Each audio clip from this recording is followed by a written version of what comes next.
Hi, everyone. I'm just waiting for Richard Jeffers to come in.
We'll be starting in a few minutes. I'm just waiting for Richard to get on.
One more minute.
Hi, Richard. Hi there, Beth. I'm so sorry. Just The giving link, us a heart attack. There's only no, 160 people on there. So the I'd like link you on to, my the link on my meeting invite, I think, changed. Which side? oh, Little struggle there getting in. Yep. so I don't have your bio in front of me. So if you can tell a little bit about yourself before you start. Sure. You don't see anybody except me, but there is about 162 people out there. So So how thank do you I? so much. Are they there right now? Yep, they're already on there. And they can hear what I'm saying. Yes, they can. Well, good morning to everybody, including yourself, Beth. Appreciate it. Yeah, I'd be happy to tell you a little bit about myself. My name's Richard Jeffers, but nobody calls me Richard. I go by Rick. I've been I'm the DOA director. I've been the director for about 4 years now, but I've worked for DOA for 21 years. So kind of came up through the ranks there, and I've done a lot of different things on my journey at DOA, and certainly the last year has been a year and a half has been quite the journey. But yeah, longtime DOA person. As far as my bio, I'm a father of three young children, and when I'm not working, I'm just a dad, and that's my favorite role of all. So I find myself traveling to a lot of baseball games and Cub Scout events, and swim meets and gymnastics events. So work a lot, but when I'm not working, I just love being a dad to my kids. So that's a little bit about me. Just first of all, thanks for the MCTA for members for inviting me here, and the opportunity to speak with you about the work our team has done really during the COVID-19 pandemic to assist the unemployment system, but unemployed claimants and employers, and also to share some information about some of our upcoming initiatives. So really appreciate the opportunity to be here. Now, as you're all aware, Governor Baker declared a state of emergency due to COVID-19 on March 10th of 2020, and pursuant to that declaration, much of the Massachusetts economy came to a halt. On March 12th, the United States Department of Labor issued its first COVID-19 related guidance. That guidance allowed for flexibility on certain and longstanding basic requirements of UI law to address the COVID-19 emergency. And DOL recognized that many claimants separated from work due to COVID-19 would otherwise be unable to meet the basic requirements that they be able and available for work as those concepts were normally applied. So soon after the federal government acted, they passed the CARES Act. As a result, the Massachusetts Department of Unemployment Assistance, we implemented three new programs: the federal Pandemic Unemployment Assistance Compensation Program, which today is an additional $300 per week in benefits. It once was $600. We put in the Pandemic Unemployment Assistance Program, which is unemployment for the self-employed 1099 workers and employees that would not otherwise qualify for unemployment insurance. And then we also put in a lot of acronyms, but the Pandemic Emergency Unemployment Compensation, PEUC, which provided additional weeks of benefits. So while we were doing that, at the same time, we built our team, really added to our team. We went from less than 200 people to a team of over 2,000 employees. We moved our call center and really most of our staff to working remotely. We issued 2 sets of emergency regulations to expand access to unemployment benefits as broadly as possible. And we adopted a number of policies designed to eliminate barriers to accessing benefits. And these flexibilities are still permitted by the federal government today, but will expire during the week ending September 6th of this year. To expedite payments to claimants, legislation was passed here in Massachusetts to eliminate the 1-week waiting period. We also changed our statute effective March 10th to postpone certain deadlines for filing and paying. In August of 2020, we, on behalf of DOA, MEMA submitted an application for another program, the Lost Wages Assistance Program, which was $300 supplemental benefits for 6 weeks. DOA made quick changes to the UI online system and the PUA systems, and we were able to distribute those benefits shortly after the MEMA application was approved. Today in the Commonwealth, we have close to 160,000 approximately PUA claimants and approximately 290,000 unemployment claimants receiving regular UI benefits, PEUC or extended benefits. I just want to tell you a little bit about some of the other things we've done. Implemented some protocols and processes to handle the influx of claims, which was enormous. DOA, as I said, we scaled up. We scaled up the call center and other functions to respond to the surge of unemployment claims and to provide constituent support. Commonwealth employees from multiple state agencies, along with the Mass Hire Career Center staff, the City of Boston employees and staff from third-party call centers were trained and were deployed to support DOA. Additional seasonal staff and retired DOA employees were also hired or hired back, and we continue to hire. We are still hiring now in order to provide needed support to those we serve. We launched a Spanish language online mobile-friendly benefits application for those who needed to apply. This was followed by additional language applications in Portuguese, Haitian Creole, Chinese, and Vietnamese. From March 23rd of last year to June 1st of 2020, we hosted daily town halls in English and Spanish and Portuguese, which were attended by over 500,000 unique individuals. We deployed a team to update the DOA website with all the latest information that claimants and employers needed to know. We put step-by-step guides to filing claims on there.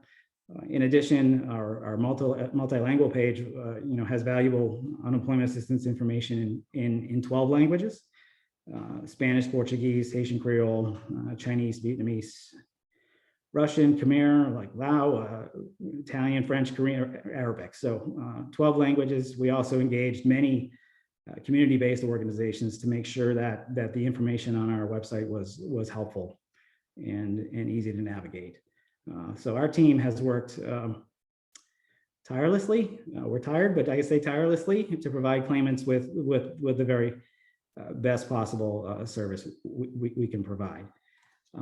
We do have, this has come up, a verification process for claims. We've communicated through many channels about the fraud that has been prevalent in all UI systems across the country. Changes were implemented to our UI online platform as part of continued efforts to mitigate fraud activity. Verification holds are now placed on initial claims, claims held up while the claim itself is reviewed through a verification process. So no correspondence is issued to the claimant or employer during that verification time period. After being verified, that hold is released and all related correspondence goes out, is issued. The verification hold should be released within 72 hours of the filing of a claim. Only claims that cannot be verified require a longer time frame due to further investigation through an identity verification process. Quite frankly, the nationwide fraud stuff it's been a lot of ID theft situations. So Massachusetts, like many other states, we now verify a claimant's identity through a company called ID.me. It's a third party that's helping us accelerate our ID verification process, and they've been helpful. If a claim is denied, the claimant still has additional opportunities to prove eligibility through an appeal. And if the claimant appeals, the appeal is done through like a webcam or in person, if required. That gets scheduled. After a claimant has been verified, DOA sends a request to all employers listed on the claim for information regarding past wages and the reason for separation, why they're not there anymore, working anymore. Each employer has 10 days by statute to respond to that. If the reason for the separation is for something other than a lack of work, the claimant and the employer will be asked to complete a questionnaire to explain the circumstances of that separation or change in work schedule. It has to be reviewed and adjudicated by my staff. Claimants and employers are encouraged to complete that questionnaire as soon as possible and as thoroughly as possible to ensure timely processing of those claims. Fraud again has been a hot topic. We have put processes in place to prevent fraud. The Department of Labor issued extensive guidance in May of 2020 relating to program integrity. The guidance lists cross matches required by law, and Massachusetts engages in all of those cross matches. The department we use a variety of fraud detection and prevention methods. Public disclosure as to the specifics of the process, we would only empower the criminals who each and every day are continuing to attempt fraud.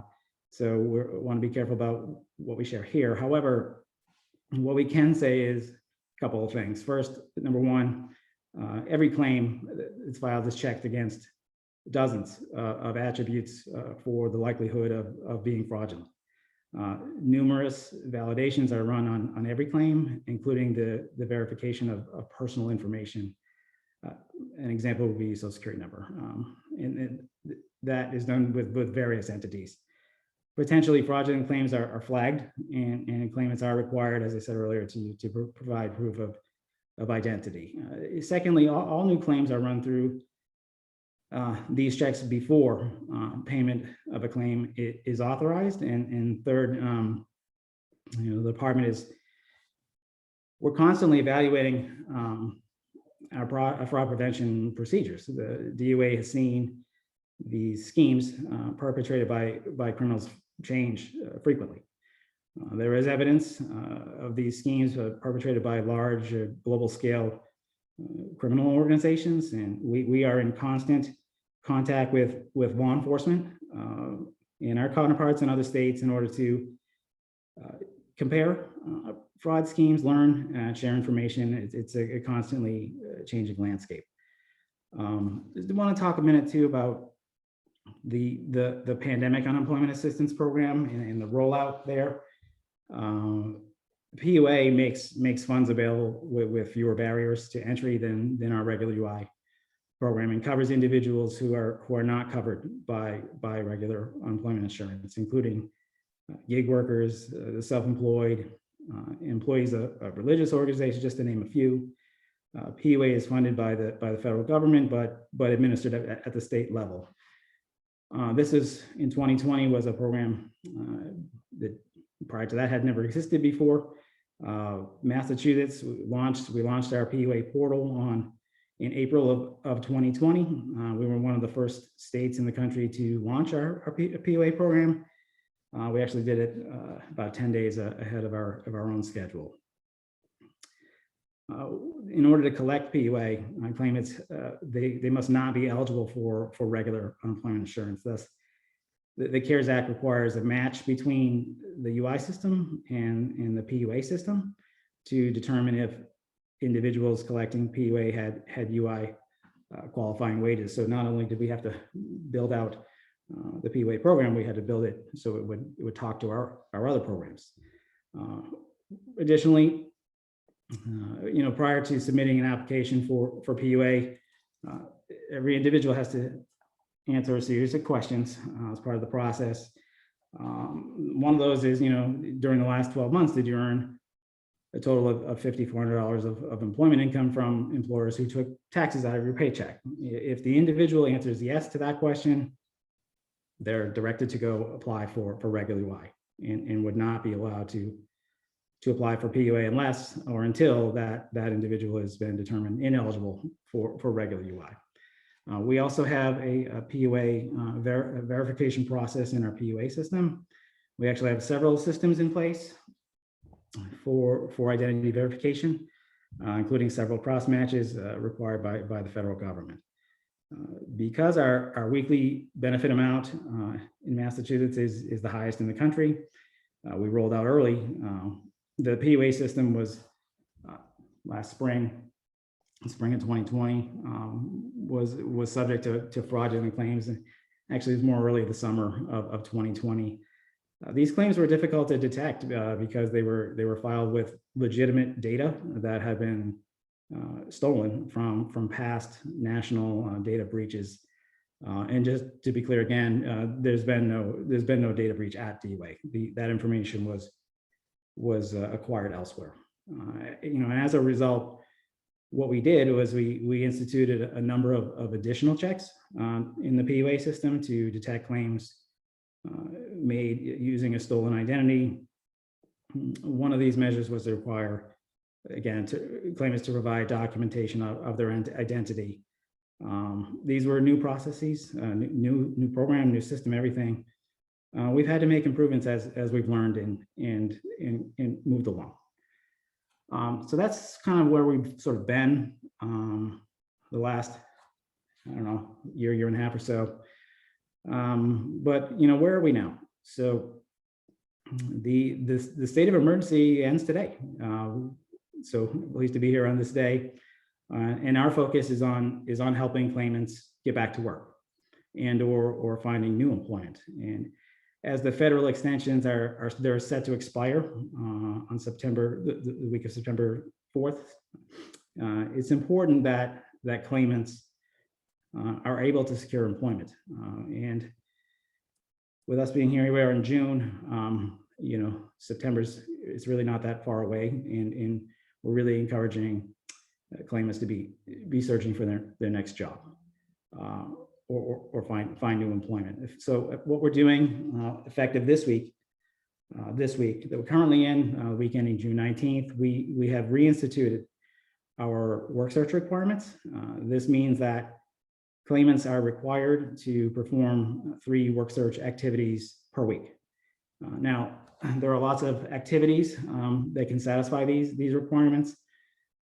Some of them, just to name some, include completing a job application online, or updating a resume, interviewing, using Mass Hire, the Mass Hire Career Center system, and all the resources that they offer. We partner very closely with them. I talk to their director all the time. Reviewing job listings on the internet and networking with colleagues and friends. There are lots of activities that put somebody in compliance, but what's really important is that effective this week, our claimants really start doing those things.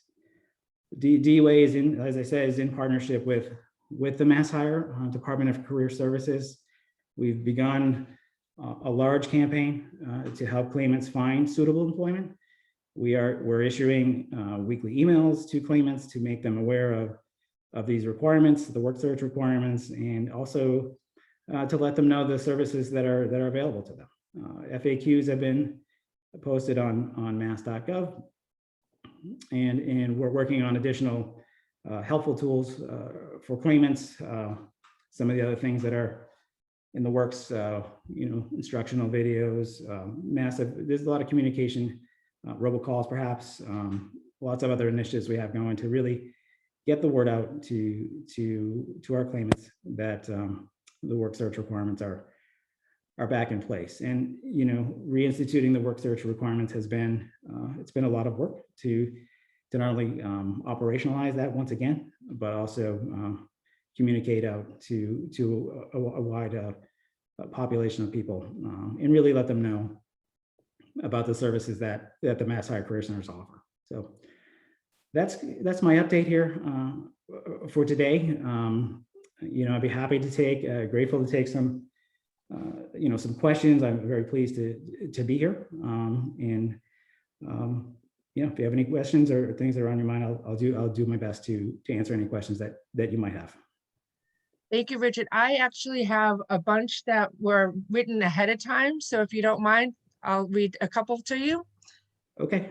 So the first one was, there should be a way to clearly state that the employee— I'm sorry, Beth, I'm having trouble hearing you. I have to move this way. Do you hear me now? Yes. Yeah. Okay. There should be a way to clearly state that the employee is still working full-time, not reduction in hours, and that this is a fraudulent claim. Additionally, the time frame to respond is difficult, particularly in small communities. So that someone sent back at 9:53. They were from Lisa Blackner. Okay. So I'm trying to understand the first part. Could you the first part of there should be a way to clearly state that the employee is still working full-time, yes, not a reduction in hours, and that this is a fraudulent claim. Yes, we agree. So I think Lisa's question is getting at one of the forms that we use, and how employer can communicate back to us that this is a fraudulent claim, or they're still working there on a full-time basis. We agree. We are updating that form to do exactly that. We've been working on that very recently. Those changes have been approved, and we are operationalizing that. So that's something that we've heard. It's not necessarily easy to tell DUA through that channel exactly what this claim is all about, that it was filed fraudulently. We heard that. We're making that change. Great. Another question is from Sonia Hodge. She said, we had issues with employees' claims, but no way to send an explanation to DUA mid-process to clear up the confusion. Is there a way to do this that I don't know about? Well, I hope not. Hopefully we've been very clear about how to communicate with us, but I'd like to learn more about that and see how we could be more helpful. So maybe that's something, Beth, that if you're willing, that you can send me that person's information, and I'd be happy to get in touch to listen and learn. Certainly, if it's not easy to talk to us about something, that's not what we're seeking. We want to be more helpful, so happy to take that back. Great. Another question from Cheryl McMahon. Mm-hmm. When will DUA develop a more robust message center or chat to ask questions and receive more timely responses? We're working on our messaging. We're also we're in development for like a chat bot for people that like to use the chat bot. So you don't necessarily need to use the telephone if there's questions that you have and need answers to commonly asked questions. Like I said earlier, we've been focusing quite a bit on our communication strategy and improving communications. We're always updating mass.gov. We're actually trying. We have some folks that are working on that almost exclusively to sort of reorganize the mass.gov work pages, web pages, in order to really make information easier to find. And not only that, but put information in kind of the same place where it would make sense to be. So that is underway. Yeah, and we're sending out, like I said, we're sending out weekly emails to our claimants. We've sent out communication to employers as well. So if folks haven't gotten that, I'd like to know that. But that's something that we're working on quite a bit. Like I said, we're doing, like, we're putting together like instructional videos, robocall campaign. We'll see how that goes. Doing things in multiple languages, so on and so forth. We're definitely trying. The webpage thing on mass.gov is really important to me. I think there's an opportunity there to organize things in a much clearer, logical way, and that work's ongoing. Great. The next question is very related from Barbara Auger. Any plans to update the unemployment software? Yes. Yeah. So, well, yes and yes. So the existing UI Online platform, we actually update that about once a month. We try to put something in to improve things. We have software builds every month, but separate and apart from that, there is some work ongoing to ultimately sunset that application altogether and create a new system that works better for everybody. So that's a big one for me personally. That is what I'd really like to do. We're actively working on that, and I'm very encouraged by where we are. And I think that there'll be a lot more information to share on that very soon, certainly this year. A lot of these are things about documentation. Do you have plans to make uploading large documents more efficient? It's probably all related to your software. This is software, right? So yeah, the uploading of information into the UI Online application is challenging. We only accept certain formats. The UI Online system is old, and as much as we try to update it every month, it's just not what we all hope it would be. And it's for that reason that we're having those other discussions that I just mentioned, actually work to move away from it. We're always trying to make it better, but at a certain point here, I think we just gotta say so long to it. Diane Doyle asks, how does terminating an employee during the probationary period affect UI claim? So that gets into eligibility for UI. That's a complicated answer. So what would happen there is when someone is discharged from their job and they apply for UI, if the employer protests that claim, like I mentioned earlier, we send out to both parties a questionnaire to gather more facts. It really comes down to what the facts and the circumstances of that particular separation are. What we do is we gather the facts and we apply the law, chapter 151A. We make an eligibility decision. So, I'm happy to take these questions today. I kind of want to stay away from very specific scenarios, okay. But generally that's how it works. Not everybody that applies for UI is eligible, and we make those decisions. And we based on what the information we gather, it's really important, as I said earlier, that both the employer and the claimant actively participate in that process and answer the questions that we ask in the time that we ask it. Those things are important. But ultimately there's an eligibility decision that's made, and the aggrieved party has a right to an appeal. This may be too specific, but we'll ask anyway. We are still having trouble after reporting that a claim is fraudulent as the employee is still working, and we are continually being charged each month for that employee. Will there be a help with it?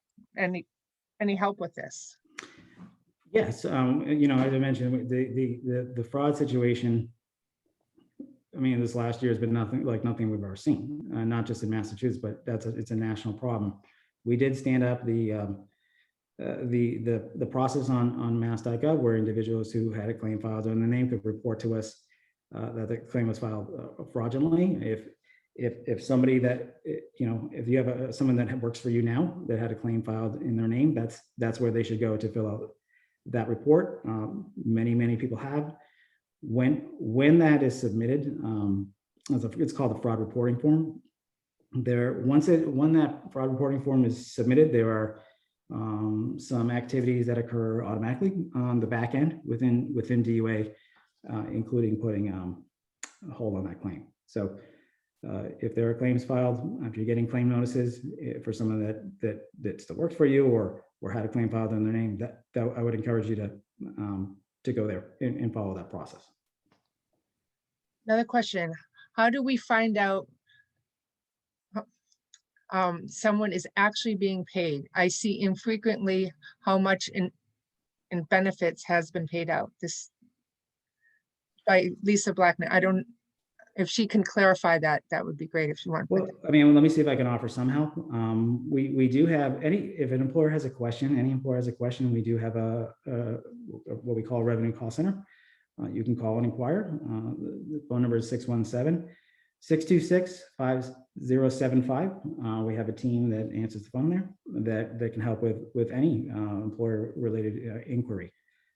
So that's my initial thoughts. We also issue charge statements, so employers can see what and who they've been charged for. But even if you got a charge statement, and you had a question, you can call us at the number I just provided, and I would expect my team to help you.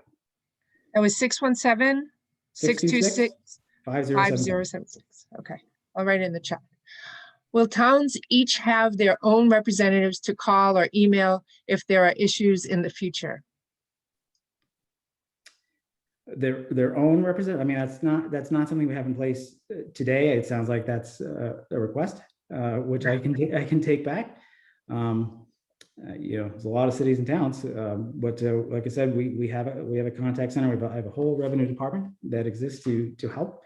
If you're not getting the help that you need, I certainly am not happy to hear that.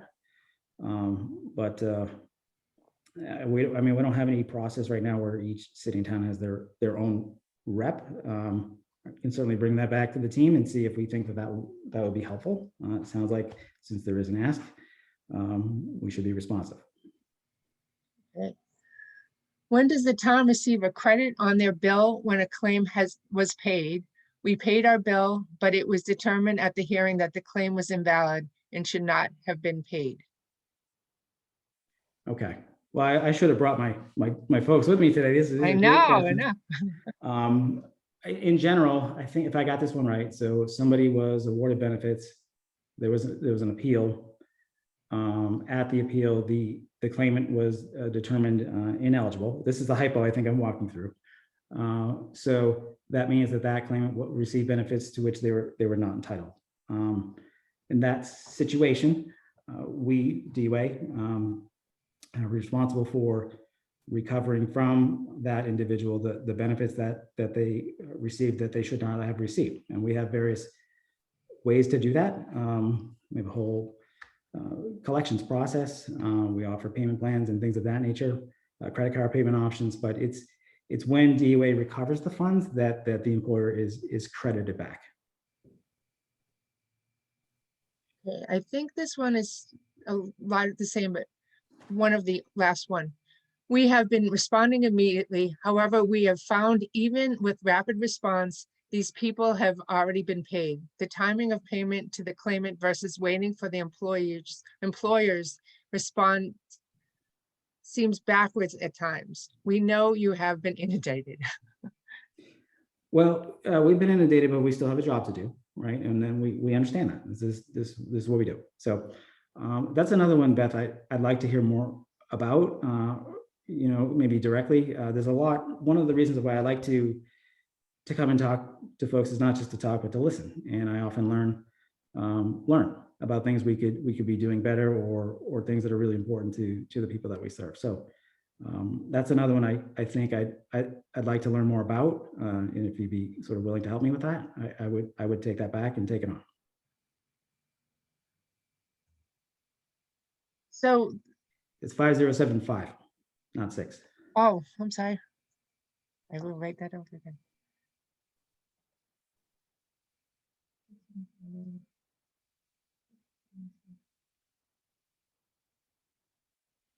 5075. There you go. Nailed it. There you go. So do you have any other questions from the group? I think I have all of, Yeah, Once- and if I could jump in here, Beth, too. I mean, I'm here today to talk and listen, but if your members have questions, one of the things that we like to do is, if you could sort of compile a list of those questions, I will take them all back to my team, and we will go through them and provide answers to all of the questions that have been asked. So that's always a choice. We'd be happy to do that. So if you want to coordinate something like that, I'm in. We can do that. And we can do that at any time. So you know how to reach me. If your members have questions, we want to answer them. And if the information, the way we're communicating, what we're communicating isn't meeting all of their needs, that's okay. We'll work through it. We'll work together. are there any other questions from from the group? I don't see anything in the question and answers. Oh, wait, one more. Last, where the 50% credits from the state already applied to the bills. Let me make sure I understand it. So I'm not sure I understand this one. But I think is this a reimbursable employer that's looking for the 50% charge credit? I'm not sure I know the particulars of this one. Tina, can you? Because if it's this, if it's the question I think it is, the answer is yes. I'll have to ask Tina Landry if you can write it in the chat. Because we can't see. I have another question and I'll get back to the other one. We have school employees that have 2 positions and 1 position was canceled. How are they able to collect? Also, how do we stop them from collecting during the summer when they are not eligible? So a couple of things to unpack there. So anybody has a right to file for UI, whether they're eligible or not. We make the decision on eligibility. Every year around this time, actually, my kids get out of school today, right? So every year around this time, school ends. We do have some school employees that file for unemployment insurance. There's actually a specific section of law, it's 28A, that applies to school employees. What's really important there is whether or not the individual who work for the school has what's called reasonable assurance. Do they have reasonable assurance of returning to the position in the next school year in the fall?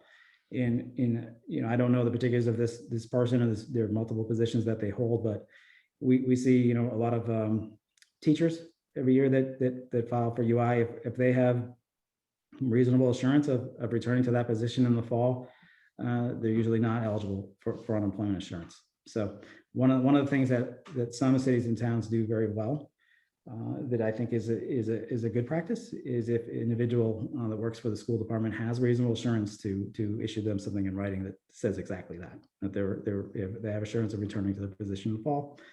If DUA asks for supporting documentation, it's a perfect thing to share with us. It's an important piece of documentation as we make our eligibility decisions. This is a UI quiz. This is kind of, I know. this is fun. Yep. It was funny because like a couple weeks ago, I didn't get any questions, but once you started talking, like hundreds of them are coming up. Can you read the chat in the Zoom? Because there's one from Sonia Hodge, if you want to just read that. Why don't I read it? So, okay, the issue behind my question is that an employee had a legitimate claim, then a fraudulent one. When we mark the fraud claim as such, it is applied to the legitimate claim as well. Okay. And the employee has an invoice from DUA for those legitimate. Okay. We've been trying to sort this out. No resolution. Employee got a state rep. And okay, this is, there is a process we have to go through. First of all, nobody should be reaching out since November and not have a resolution. That doesn't meet my expectations at all.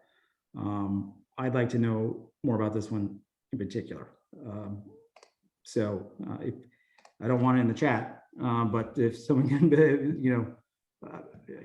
Beth, if you want to share my email address with Sonia, let me take that back. Some of these fraud situations, they're tricky, and we need to work through them in a particular sequence, but it shouldn't take us since November to do that. So please send me that information outside of this forum.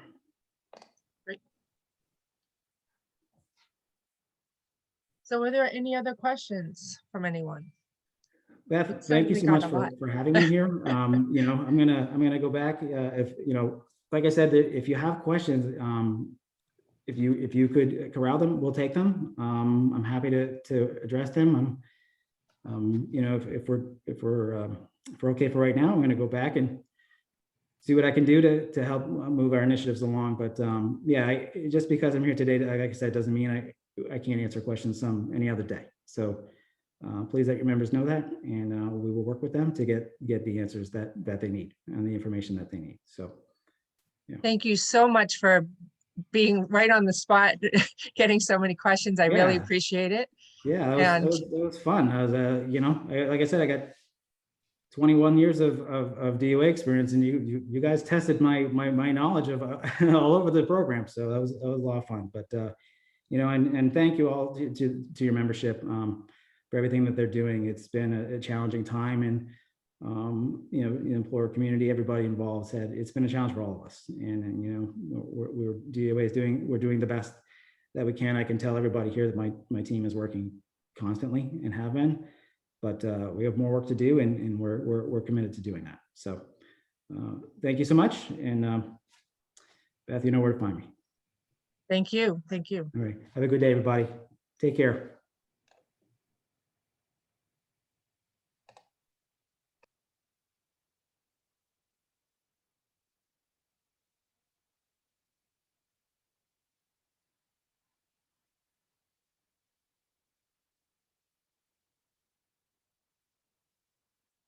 I get this question.